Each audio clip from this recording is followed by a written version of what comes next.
Good morning, students. Today we are revise chapter number 4 of fundamental of machine design, and the name of this chapter is torsion.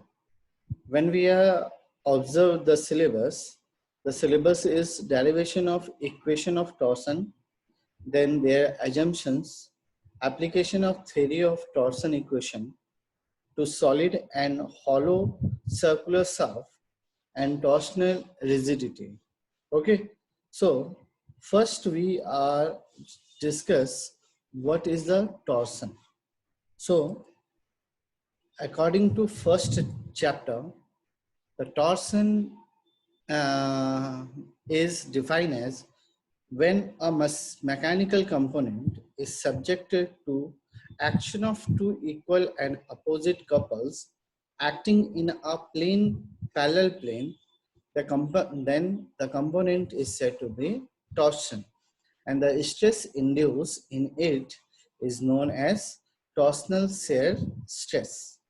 मतलब क्या हुआ कि अगर कोई एक mechanical component लिया जाए और इसमें दो मतलब ये कंपोनेंट में दोनों इक्वल और अपोजिट डायरेक्शन में अगर टॉर्क लगाया जाए, ठीक है, इस तरफ या इस तरफ, तो इसकी वजह से ये मैकेनिकल जो कंपोनेंट है उसको बोलेंगे टॉर्सन, और इसमें जो स्ट्रेस इंड्यूस होगा वो होगा टॉर्सनल शेयर स्ट्रेस. क्लियर है?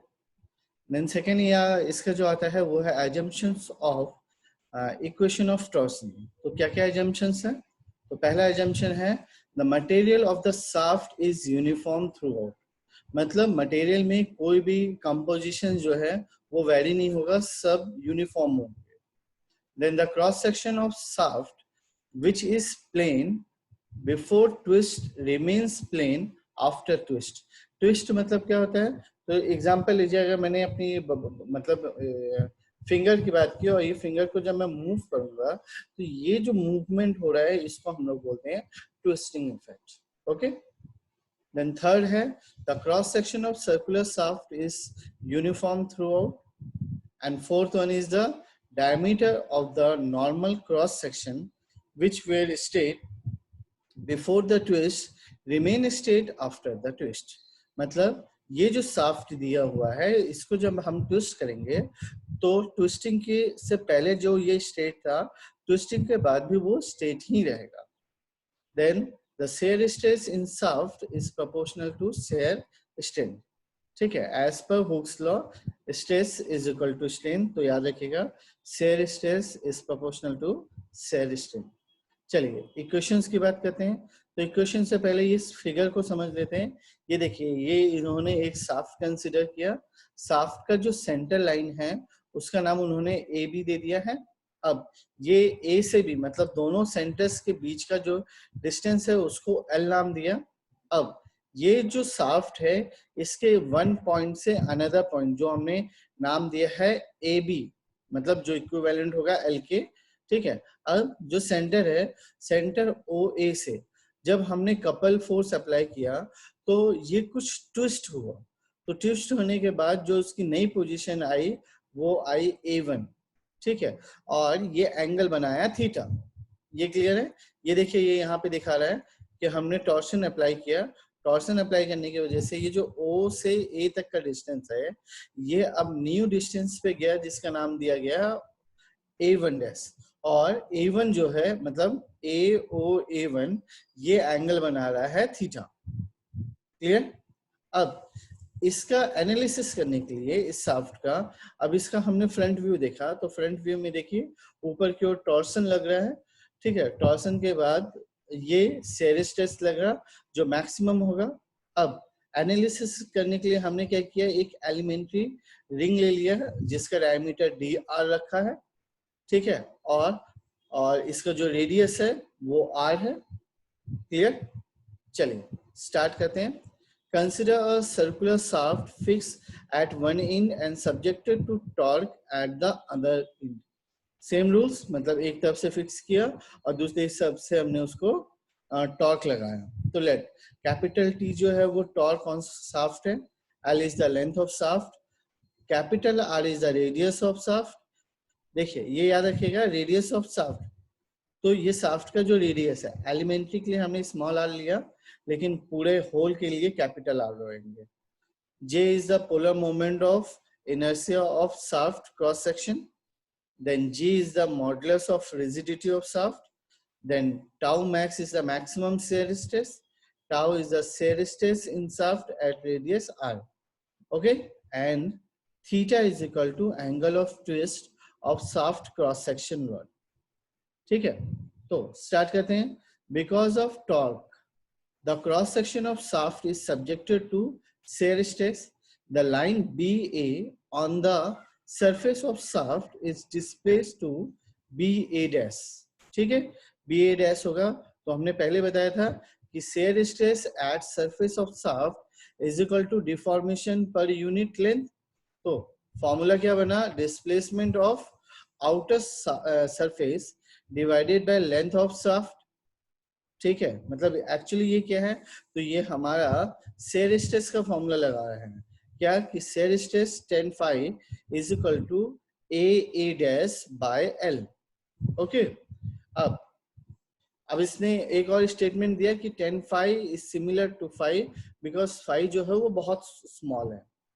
So phi is equal to a dash by l। अब देखिए a से a डैश, ये आर्क का लेंथ पता करना है कि ये कितना होगा, तो मेरे ख्याल से हमने ये एंगल मतलब ये फॉर्मूला पढ़ा था, क्या था फॉर्मूला, तो ये रेडियस इनटू थीटा।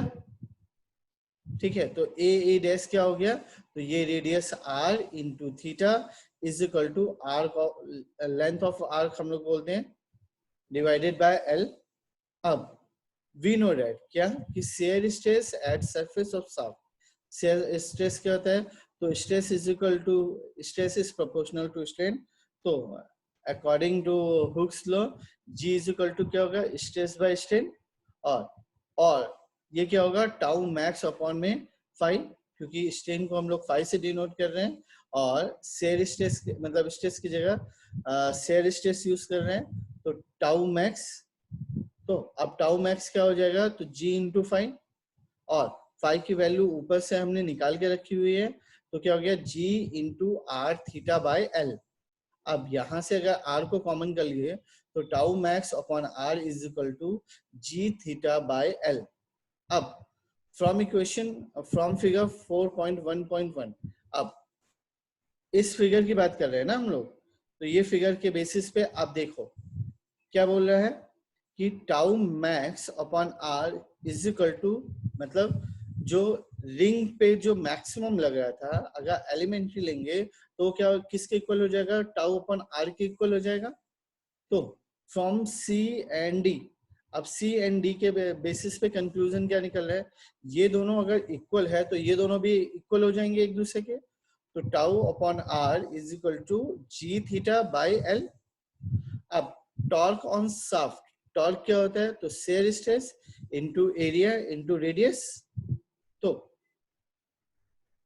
उसने लगाया tau into d A into R. अब टाउ की जगह उसने क्या लिख दिया, tau max into R by R into d A into R, और इसको जब सॉल्व किया तो सॉल्व करने के बाद उसने अल्टीमेटली एक इक्वेशन निकाला, T upon J is equal to tau max upon R. ठीक है, और इक्वेशन सी और एफ से उसने कंक्लूड किया क्या कि T upon J is equal to tau max upon R is equal to G theta by L. Clear है?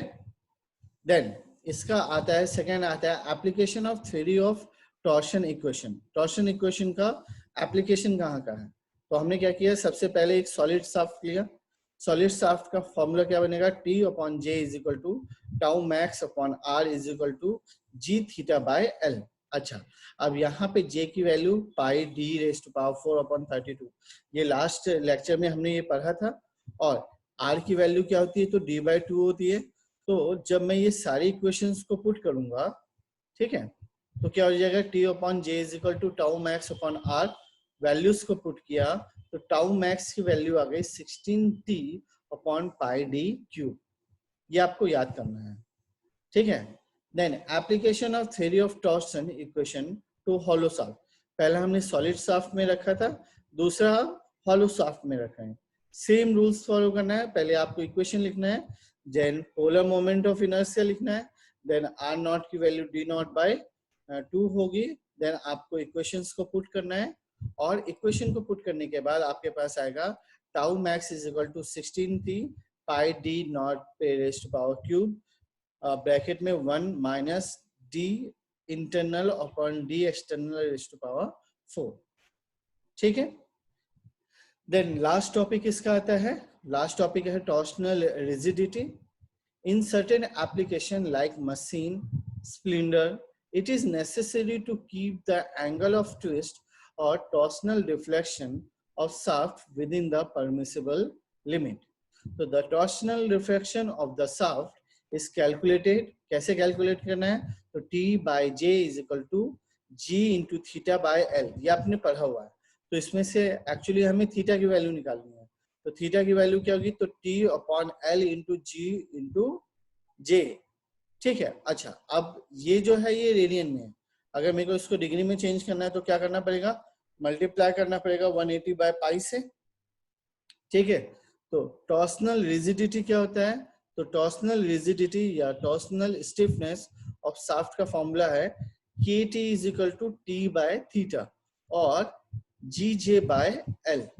मेरे ख्याल से इसके सारे नॉमेनक्लेचर आपको पता है, बस एक बात याद रखिएगा, KT इज इक्वल टू क्या होता है? टॉर्सनल रिजिडिटी या torsional thickness of the shaft. तो डेफिनेशन क्या बनी? टॉर्सनल रिजिडिटी और torsional stiffness of the shaft is defined as torque required to produce a torsional deflection or an angle of twist of 1 radian in the shaft। ठीक है, और permissible torsional deflection of shaft क्या है? तो torsional permissible torsional deflection theta depends upon the application and vary from about 0.3 degree per minute for machine tool splinters to about 3 degree per meter for line shafting। Okay, इसके बाद कुछ numericals आते हैं, numerical देखते हैं। a solid shaft of 30 mm diameter and 150 mm length, ये L की value दे दी है और ये D की वैल्यू दे दी है, is required to transmit 20 kilowatt power at 14 मतलब 1440 RPM। ठीक है, और ये हमें पावर दे के रखा है और ये हमें RPM मतलब N दे के रखा हुआ है। तो if the modulus of rigidity for shaft material is 80 gigapascal, मतलब G की वैल्यू दे के रखी है, तो determine the maximum shear stress and angle of twist। तो सबसे पहले आपको पावर के बेसिस पे टॉर्क निकालना पड़ेगा, तो आपने क्या किया? सारी वैल्यूज को पुट किया और अल्टीमेटली टॉर्क निकाला। अब टाउ मैक्स का फॉर्मूला क्या होता है? तो टाउ मैक्स का फॉर्मूला होता है tau max upon R is equal to T upon J, और जे की वैल्यू हो गई pi D raise to power 4 by 32। तो जे की वैल्यू पता है, टी की वैल्यू पता है, आर की वैल्यू पता है, तो आपका टाउ मैक्स निकल जाएगा। अच्छा, और एंगल ऑफ ट्विस्ट थीटा के लिए टी पता है, जे पता है, जी पता है और एल पता है, तो इससे आपका एंगल फाइंड आउट हो जाएगा। क्लियर है? सेकेंड क्वेश्चन देखिए, a hollow shaft of 50 mm outer diameter and 35 mm inner diameter has a length of 150 mm. It's used to transmit 35 kilowatt power at 1440 RPM. If the modulus of rigidity इतना, determine the shear stress and angle of twist। Same type का question है, इसलिए मेरे ख्याल से इसको करने में आपको प्रॉब्लम नहीं आएगी। लास्ट में मतलब इसने पूरे सब्जेक्ट का कंक्लूजन दिया है कि इक्वेशन ऑफ टॉर्सन क्या होता है? तो T upon J is equal to tau max upon R is equal to G theta by L। ठीक है, T क्या है? टॉर्क है, टॉर्क निकालने के लिए पावर का फॉर्मूला यूज करना है। J क्या है? तो पोलर मोमेंट ऑफ इनर्शिया है। टाउ मैक्स जो है shear stress, R radius of the shaft, then G is the modulus of rigidity, theta is equal to angle of twist, and L is the distance between center of a shaft। ठीक है, torsional share stress क्या होता है?